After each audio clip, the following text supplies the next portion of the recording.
Hi there, Commander Reaver 77th here, coming at you with a review of the Arc-170 Starfighter. Its set number is 8088, age is 814.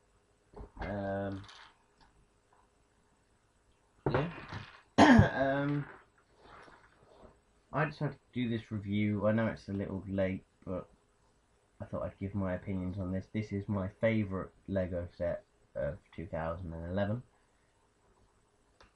It is absolutely amazing. I love this shit to pieces, and it's just amazing. It was really fun to build as well, even though it was a little bit complicated. But without further ado, I shall start with the minifigures. The first one you get is Captain Jag. Who's this guy? The helmet is incredibly detailed. The helmets, I think, are amazing. LEGO did an amazing job. The detailing on Captain Jag's helmet alone is amazing, let alone the actual style of the helmet that they've done is brilliant. And underneath that, I believe, is just a normal head from one of the battle packs for the Rebels. But this, he's got back printing, no leg printing, but that doesn't really matter if you're just going to sit him in the ship most of the time. The helmet is amazingly detailed, and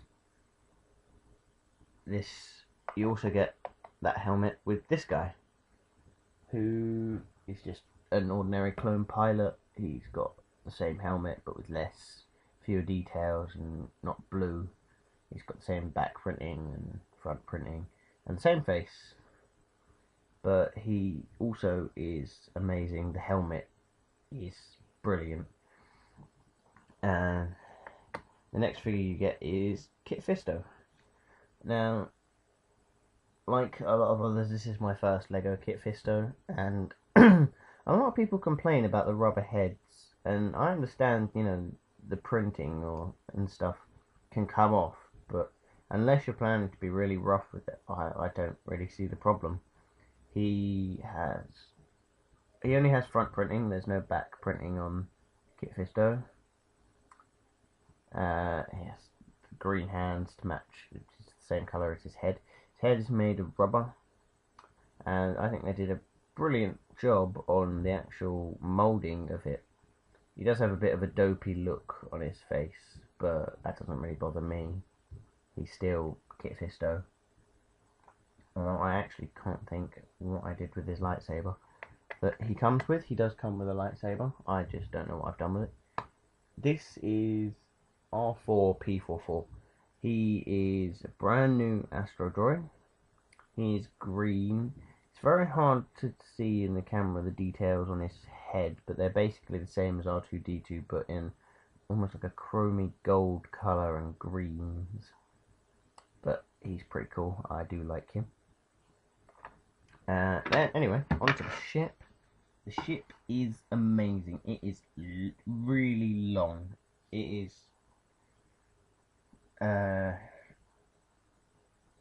I'd say it's probably almost as wide in wingspan as the AT-OT is.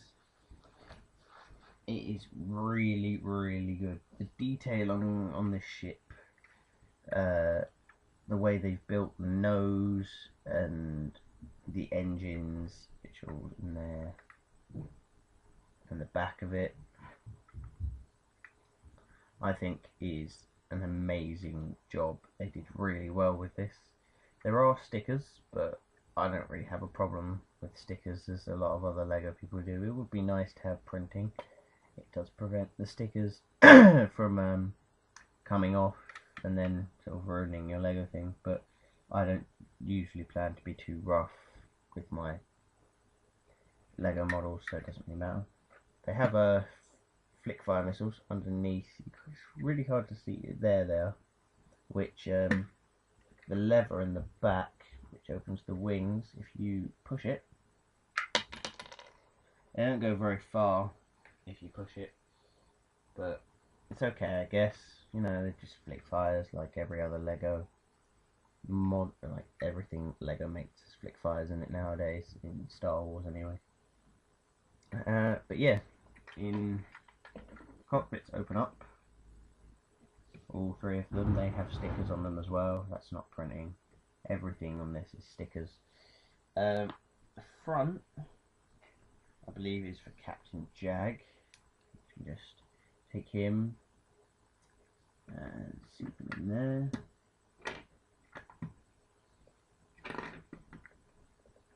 And these come off quite easily, but if you push down on the front when you push down the cockpit, should be okay. Yeah, there's Captain Jag sitting in the front. The middle one is for Kit Fisto, who actually fits in there pretty well.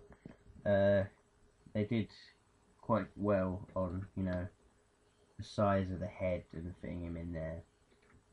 So he goes in there quite nicely. And the back one, I'll give you a quick look at what's inside the cockpit if I can. In the back one, you got stickered computers. It's a bit weird, yeah, in there. Yeah, the back one is for your other little clone pilot. You can just sort of stick in there.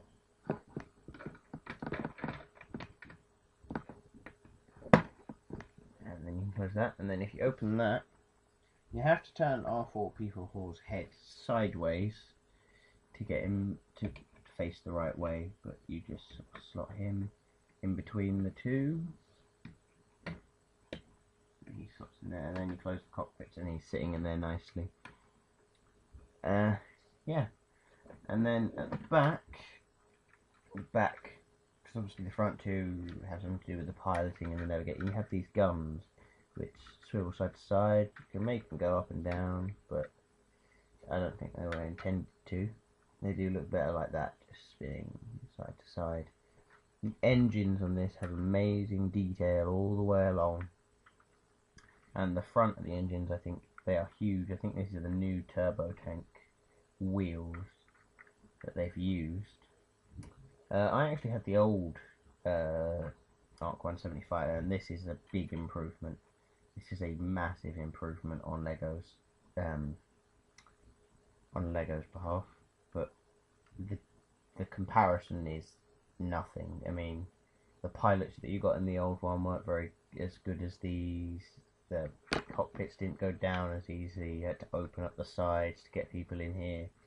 The wings weren't as impressive. They didn't have this little gun on the back,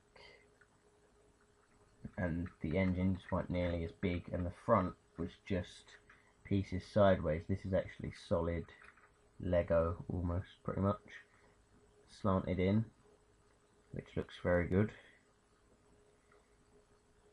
But yeah, the guns on the side are very accurate to the films and things. They are the same length. They come to about here on the ship, that bit there, they come to there, which is accurate to the actual ship itself, which is really good. And the main, this thing's not is quite playable feature. It's not delicate. I mean, the wings stay on pretty well. The only thing that isn't really good for kids is the cockpits, of course, because they'll come off and kids will get frustrated. And flick fires are not the easiest to get back in there once you flick them out.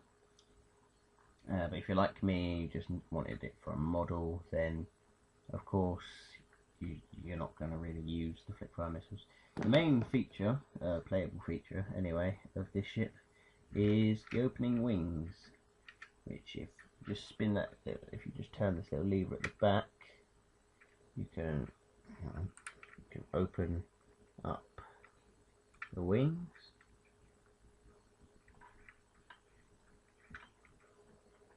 That's them fully open. I do think the ship looks amazing with the wings open. It does look really cool. It has the guns on the side, and it actually looks pretty much exactly like the movie. The detailing on this ship is amazing. Lego did a brilliant job with it. Yeah, that is about it for this set. Other than detailing, the wings and the flick-fire missiles are the only real playable features. And, you know, if you're not a kid that's going to run around flying this around, then the flick-fire missiles don't really do much. They're just some extra detailing that look like missiles on the bottom. But yeah, this set was overall one of my favourites. The pilots were amazing. Kit Fisto was a great addition to have. Even if I'm not going to use him in my actual base, he's great for just sitting in the ship. And the clone pilots were really good. But apart from that, this video is dragging along a bit. That is about it for this set. I hope you enjoyed this review. Please rate, comment, subscribe, like, and I will see you again with another review.